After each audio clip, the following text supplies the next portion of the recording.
Operation सिंदूरची माहिती देणाऱ्या एका शिष्टमंडळाचं नेतृत्व सुप्रिया सुळेंना मोदी सरकारने दिलं आणि आता सुळेंनीही मोदींचं कौतुक केलं।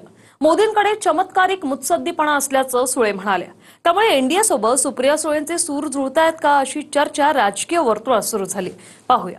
देशाचं नेतृत्व करून परदेशात जायची 4 राज्यात देशांमध्ये संधी मिळाली। ज्या देशांमध्ये मी गेले आदरणीय मोदीजींबद्दलही चांगलंच बोलले। गैरसमज नसावे।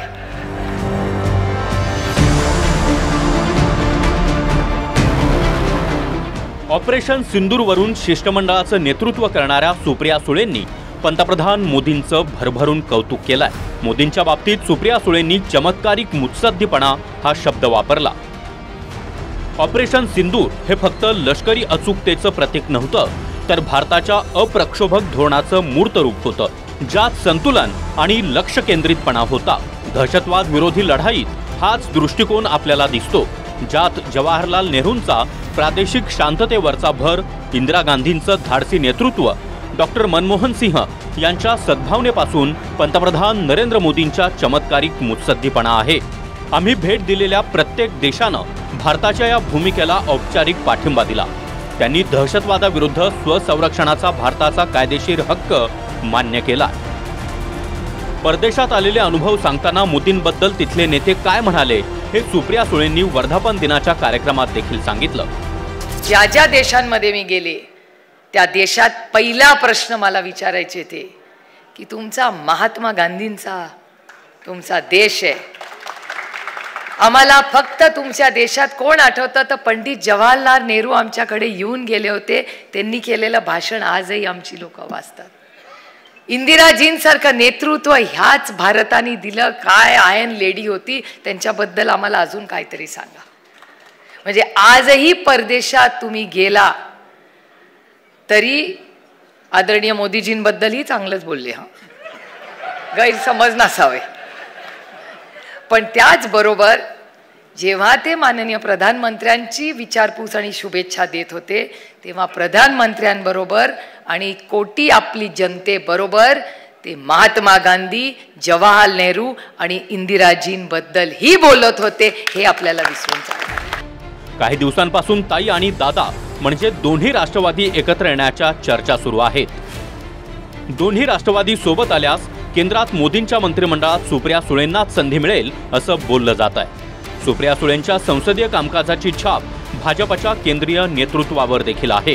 त्यामुळे ऑपरेशन सिंदूरबाबत परदेशात जे शिष्टमंडळ पाठवलं त्या 7 पैकी एका शिष्टमंडळाचं नेतृत्व सुप्रिया सुळेंकडे देण्यात आलं, ज्यात कतार, दक्षिण आफ्रिका, इथिओपिया आणि इजिप्त या 4 देशांमध्ये सुळेंच्या नेतृत्वात शिष्टमंडळानं भारताची बाजू मांडली।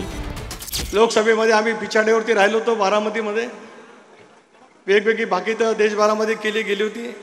दादा दादा आहे, कोणाला तरी दादाची रोज आठवण येते असं कोणतरी बोललं। मला माहित नाही काय येते, कशासाठी येते, अलीकडे वारंवार काय येते। हो प्रफुल्लभाई, तुम्हाला पण माहिती असेल कोणाला दादाची आठवण येते ती। तो भाग सोडूया।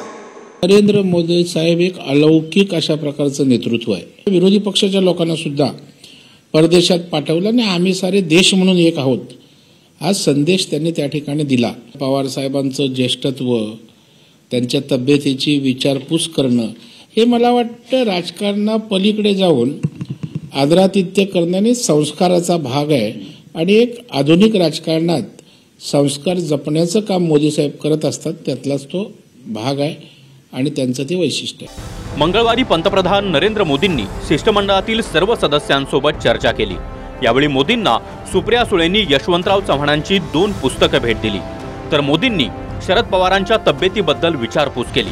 यावर मी आभारी आहे अशी प्रतिक्रिया पवारांनी दिली आहे। तुमच्या तब्येतीची चौकशी केली पंतप्रधानांनी? ठीक आहे, आभारी आहे। तुमच्या तब्येतीची चौकशी केली पंतप्रधानांनी? ठीक आहे, आभारी आहे। प्रकृतीची चौकशी करणं त्याला स्नेह किंवा आदरभाव वगैरे म्हणत नाही, तो एक शिष्टाचार आहे।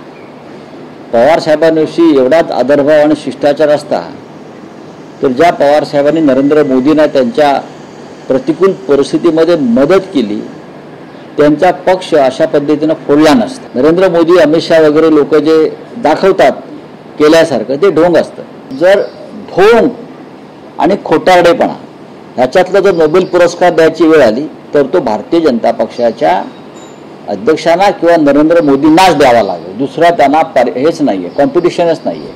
मोदी आणि शरद पवारांचे संबंधही चांगले आहेत. दोघे बरेचदा कार्यक्रमांमध्ये एकत्रही दिसतात. आता सुप्रिया सुळेंचंही त्याच दिशेनं पाऊल पडतंय. अर्थात शिष्टमंडळानंतर आता एनडीए सोबत राजकीय मैत्री होईल का, यावरून चर्चा तर चांगलीच रंगली आहे.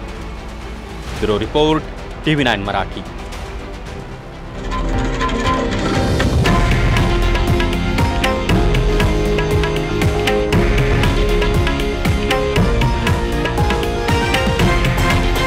हे आहे देशातील नंबर 1 न्यूज नेटवर्क आणि आपण पाहत आहात TV9 मराठी, एकमेव.